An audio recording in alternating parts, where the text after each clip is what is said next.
ini. Orang mengkaitkannya dengan ini muncul karena Gibran memang mau ke DKI Jakarta. Apakah pola lapor-melapor KPK ini memang efektif untuk menjegal calon-calon yang dalam radar survei?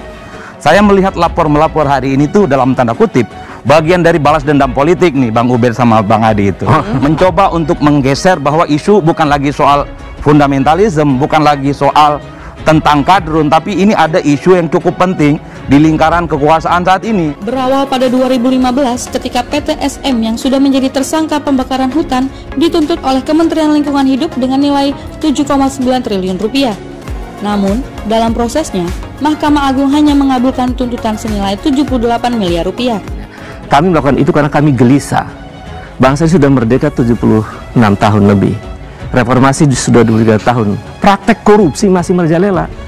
Bahkan Pak Jokowi sendiri mengatakan bahwa ini adalah extraordinary crime. Problemnya, Presiden itu logikanya di mana? Bung Eko, karena ini perusahaan ini ada beberapa bermasalah. Dan pimpinan dari perusahaan ini punya anak. Di tengah perusahaan bermasalah, ya dengerin dulu. Iya. Anda ingin menangkap logika kan? Hanya punya logika yang bisa menangkap. Diam dulu. Itu bukan bagian dari Kompas. Ya, itu ingin saya katakan. Terkait kasus ini, Ubedillah meminta KPK untuk menyelidiki dan membuka kasusnya secara terang-terangan tanpa ada yang ditutupi. Bahkan ia juga meminta Presiden Jokowi untuk dipanggil bila memang dibutuhkan. Kenapa rupanya kalau anak presiden?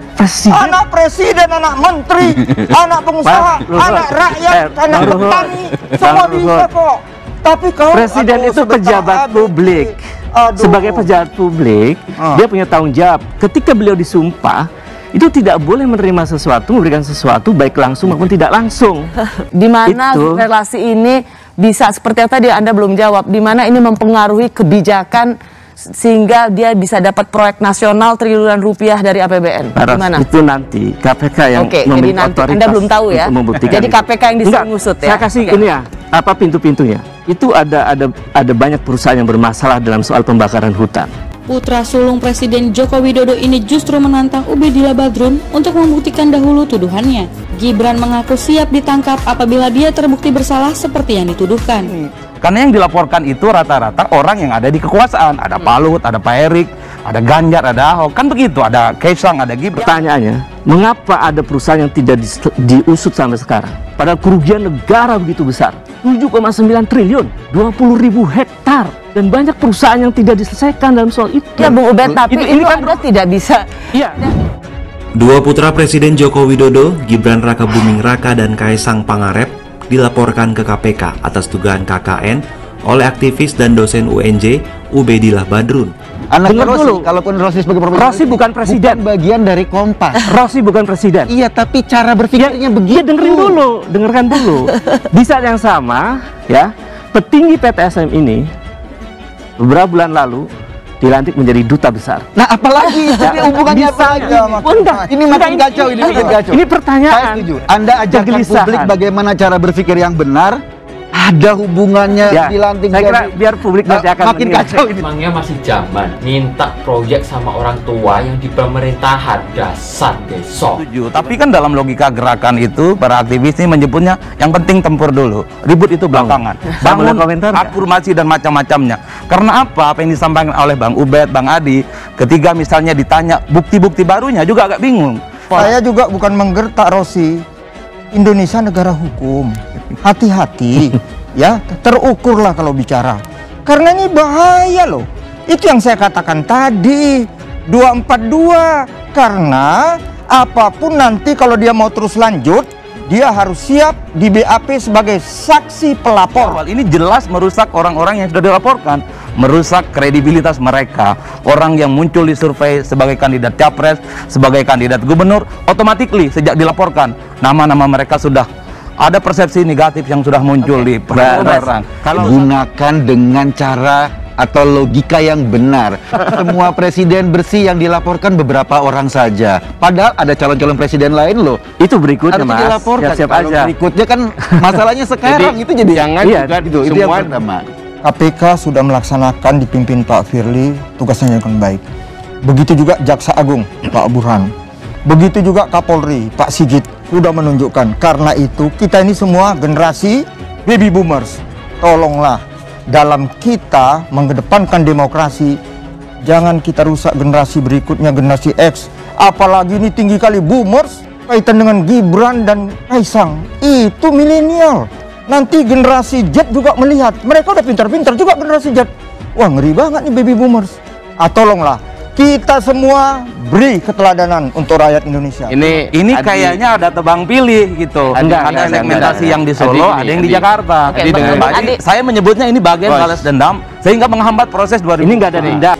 Ya silakan dilaporkan, kalau salah ya kami siap.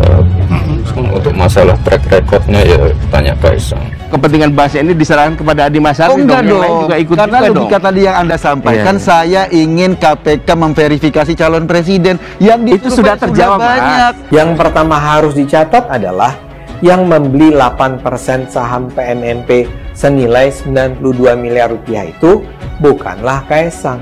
Yang melakukan pembelian adalah PT Harapan Bangsa Kita alias GK Hebat yang berdiri pada 2019.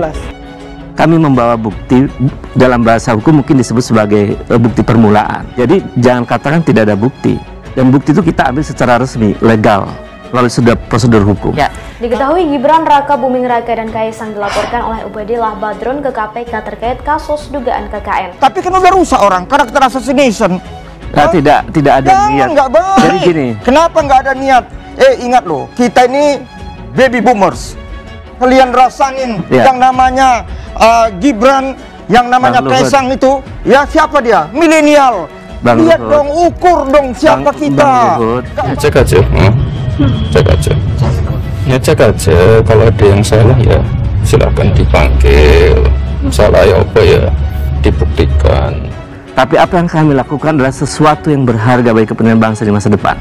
Karena isu yang kami angkat adalah isu korupsi. Ya, kalau soal kritik, silakan bisa di-track. Saya sejak zaman Orde Baru sampai memperbaiki bangsa. Wali Kota Solo Gibran Raka Buming Raka menanggapi pelaporan dirinya ke Komisi Pemberantasan Korupsi atau KPK oleh dosen Universitas Negeri Jakarta UNJ Ubedillah Badrun.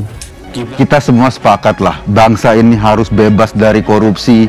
Pemimpin ke depan harus clear, kemudian pemerintahan harus clean government, itu kita semua sepakat.